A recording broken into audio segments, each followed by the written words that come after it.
Olá a todos, vamos novamente aqui com a nossa nova aula dessa semana. Essa aula nós vamos aprender um pouco da equação de Torricelli, que é muito importante no estudo de MRUV, tá? Bom, antes de mais nada, uma curiosidade, porque as equações do movimento retilíneo uniforme, movimento retilíneo uniformemente variado, elas foram detalhadas por Galileu e ficou muito famoso um experimento, um mito, né, que é chamado Experimento da Torre de Pisa, da Itália, onde Galileu teria atirado do topo dessa torre uma bola de chumbo e uma pena, com a ideia de comprovar sua teoria, sua conjectura da queda livre de corpos, tá? Mas de fato, isso é um mito, isso nunca aconteceu. Talvez os historiadores falam que deve ter ocorrido pelo seu aluno, o Evangelista Torricelli, tá?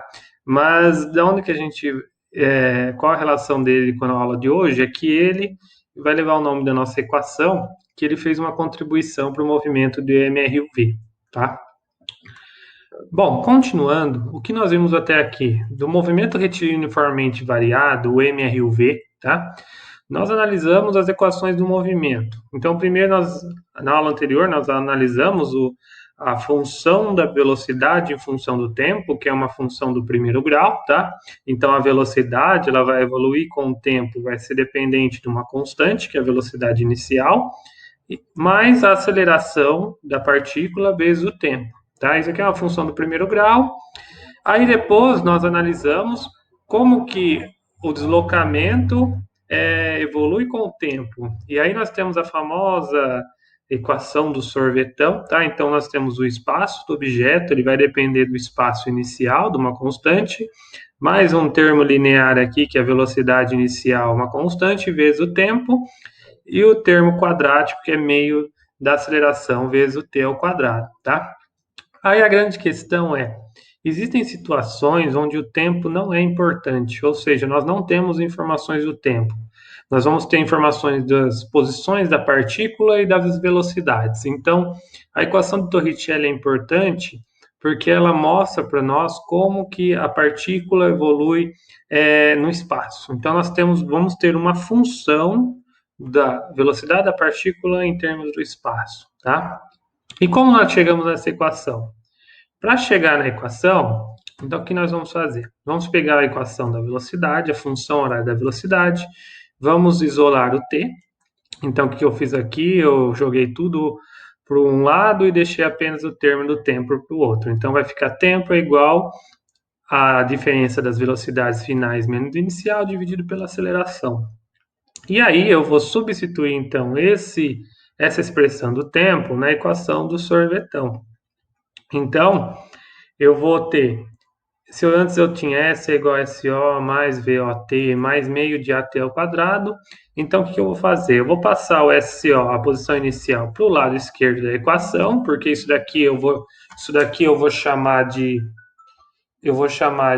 variação da posição, e aí o tempo, então agora eu vou substituir pela minha expressão anterior. Então eu vou ter um termo aqui de velocidade inicial vezes o termo de t, mais meio de a vezes o termo de t ao quadrado, tá?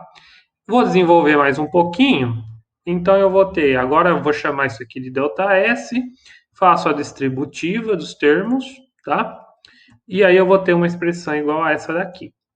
Aí eu vou fazer o MMC e também vou jogar esse termo de aceleração para o lado esquerdo. Então eu vou ter uma expressão um pouco grande aqui. Mas veja que, por mais que a gente tenha chegado aqui, alguns termos vão se cancelar. Então esse termo aqui de 2v vezes v0 vai se cancelar com esse. Esse termo de menos 2v ao quadrado vai subtrair com esse daqui. E no final das contas eu vou ter esse termo aqui simples. 2 vezes a aceleração vezes ΔS é igual a v ao quadrado menos v0 ao quadrado. E aí nós chegamos então na famosa equação de Torricelli, que diz que a velocidade final da partícula vai ser igual ao quadrado, vai ser igual à velocidade inicial ao quadrado, mais 2 vezes a aceleração vezes a variação de espaço. E isso é o que nós queríamos encontrar, que é a dependência da velocidade com a posição da partícula, ok? Veja que a partir da equação do Torricelli, nós podemos definir também, eu não vou mostrar aqui como se chega, né? Mas a velocidade média do MRUV. Lá no MRU, no movimento retilíneo uniforme, né? Nós pegávamos o ΔS e dividíamos pelo ΔT. E aí encontramos um valor constante, porque não tinha aceleração. Aqui no MRUV, a velocidade está constantemente sendo alterada. Então, a ideia de velocidade média aqui é somente simbolizar uma velocidade que seria usada no MRUV, que faria com que a partícula se deslocasse mesmo a variação de espaço num período de tempo do que o MRUV, tá? Então, a gente poderia definir uma velocidade média do MRUV como simplesmente a diferença entre as velocidades da partícula em dois instantes considerados dividido por 2, tá? Mas esse termo aqui a gente talvez não vai focar muito nessa aula de hoje. Mas agora eu quero fazer um exemplo de aplicação da equação de Torricelli. Então, por exemplo, um carro a 90 km por hora é freado uniformemente com aceleração escalar de 2,5 metros por segundo ao quadrado em módulo até parar.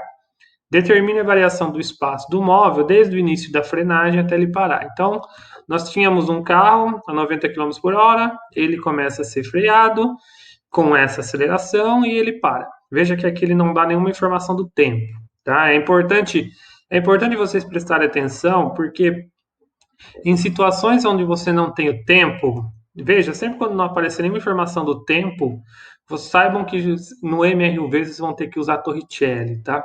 Isso é muito importante porque às vezes o aluno fica quebrando a cabeça utilizando as equações horárias da velocidade e da posição e não chegam a lugar algum, tá? Então lembre-se, quando não tem informação do tempo, use Torricelli. Bom, antes de resolver, precisamos transformar essa velocidade inicial de 90 km por hora em metros por segundo, porque a aceleração está em metros por segundo ao quadrado, tá? Se vocês lembrarem da nossa aula de cinemática, transformação de km por hora para metros por segundo, nós dividimos por 3,6. E aí, fazendo as contas, você chega em 25 metros por segundo. E aí nós aplicamos, então, a Torricelli. Veja, aqui eu só expressei em termos do ΔS porque é o que ele quer a variação do espaço do móvel, tá? Mas nada mais, eu só fiz uma operação algébrica, então eu só passei o V0 subtraindo e dividi o termo 2A, tá? Mas veja uma coisa importante aqui.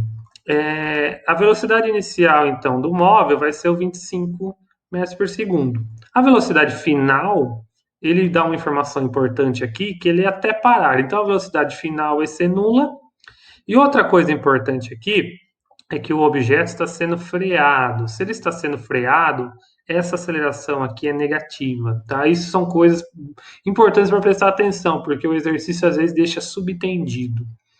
Bom, aí eu vou jogar então os valores na expressão, veja, 0 ao quadrado menos 25 ao quadrado dividido por 2 vezes o negativo de 2,5.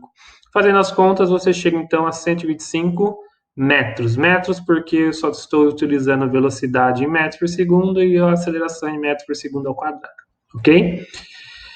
Bom, era isso a aula de hoje, gente. Então não se esqueçam de que vocês vão usar a equação de Torricelli quando vocês não tiverem, então, informação do tempo no MRUV, ok?